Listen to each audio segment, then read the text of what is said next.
Hi, I'm Matt Willer, And I'm Jake BIRKHEAD. reporting for the Lobby Observer. As fall sports came to a close, the girls' soccer team wrapped up a very impressive season. Jack Kelly sat down with senior Jane Pittorino to talk about their season. We now go live to him. Hello everyone, I'm Jack Kelly reporting for the Lobby Observer. Today I'm joined by girls soccer senior captain Jane Pittorino. Thank you for joining us, Jane. So, what were some COVID regulations that soccer had to deal with, and were they at all difficult to adjust to? In terms of the game itself, there was, a lot of restrictions, but they didn't change the game that much. Like, we couldn't head the ball, we couldn't touch the ball, so no throw-ins, and we had to limit contact, but it sounds worse than it actually is. The game was pretty similar to what it usually is, but off the field, there were a lot of changes. Like, couldn't do pasta parties, couldn't do any of the spirit wear we used to do, so I think there were more changes off the field than on the field. How was the team season this year? We had a good season. We only played 4 teams, which was kind of unfortunate, but we did well.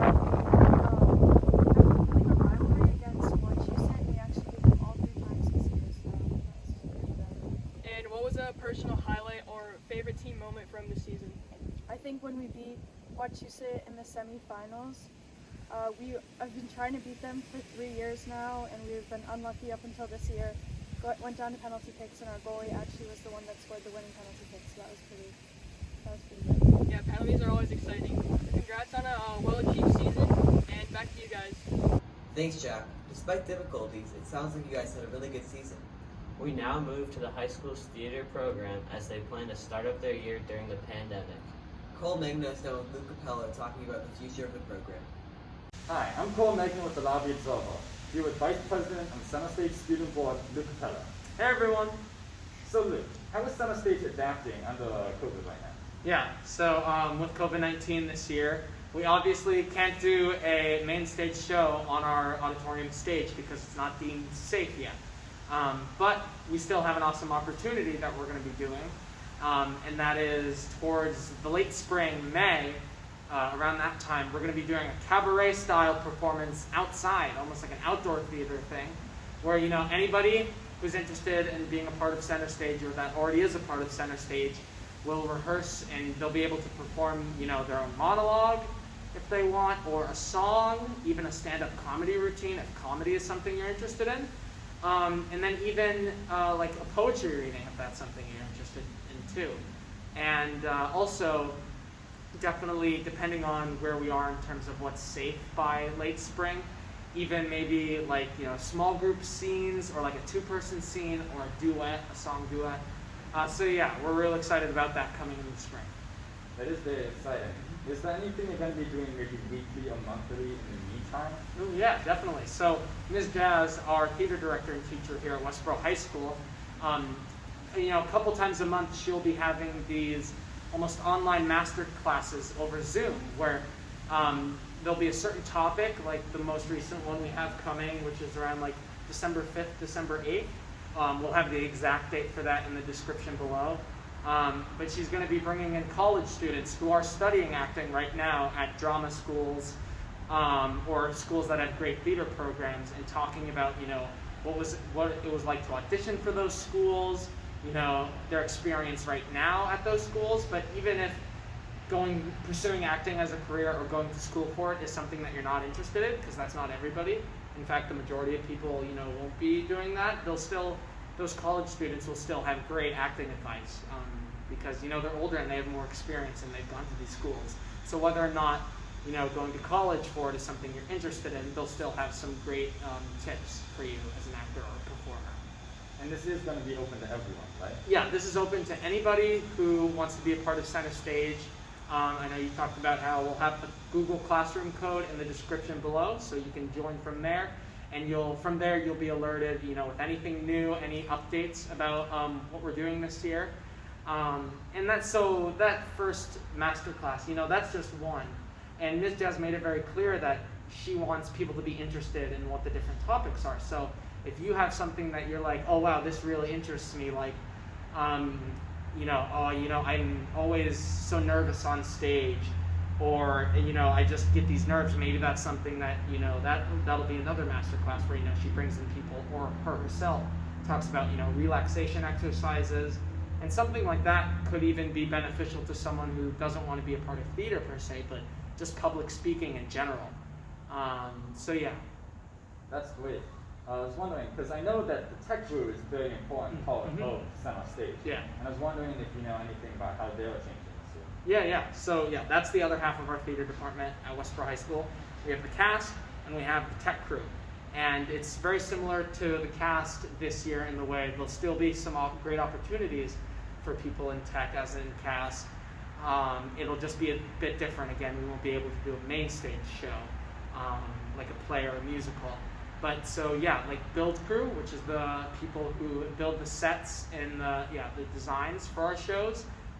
Zach Taylor, our theater director, talked about building an outdoor venue or an outdoor space where we can perform this cabaret show. So build crew would be working on that. Also, different that venue itself would have to be painted, or mini set pieces that are built will also have to be painted. So there'll be options for build crew as well. People will need costumes if they want to have costumes in their little performance. So there'll be something for costumes, and same with props. And then, they'll still have to be mic'd, and so there'll be sound opportunities, and people also have to be lit. So there'll be light opportunities as well. That's really great. Yeah. Now, I know it sounds not possible right now, but theoretically, if things got better, would there be a switch to a main stage show? No, yeah, I'm glad you said that, because if we were able to do a main stage show this year, because we should also think of that as a possibility, we would be performing Evita, which is the show that we were rehearsing last year, but because of COVID, that weekend we weren't able to perform the show at all for an audience. And so some of the main reasons why we are doing Evita is, the biggest one is rehearsal time, because right about now, or in the next couple of weeks, normally that's when we would start the audition process for the musical and getting ready to do a show if it was, a year in the past, like last year. But because it's not, because it's 2020 with COVID-19, we might not be starting to rehearse until later, like January or February or something like that. So we would be constrained on rehearsal time. And with Evita, it's a show that a lot of people who would be re-auditioning for it would already know, and would be able to get anybody else who's, because that's the big thing this year, it would, everything would be re-audition. No one keeps their parts. Everybody would audition, even if you were in it last year. And new people are allowed to join too, as always. And but the people that were a part of it last year would be able to help guide the others who weren't in that minimized rehearsal time. And we'd be able to have a higher quality performance if we were just going to start, a completely new show with all this minimized rehearsal time. But we also just have all this costume pieces. We already have the sets built, all the lights. Everything's already prepared to do this show. So if we were able to do a show, we'd do Evita.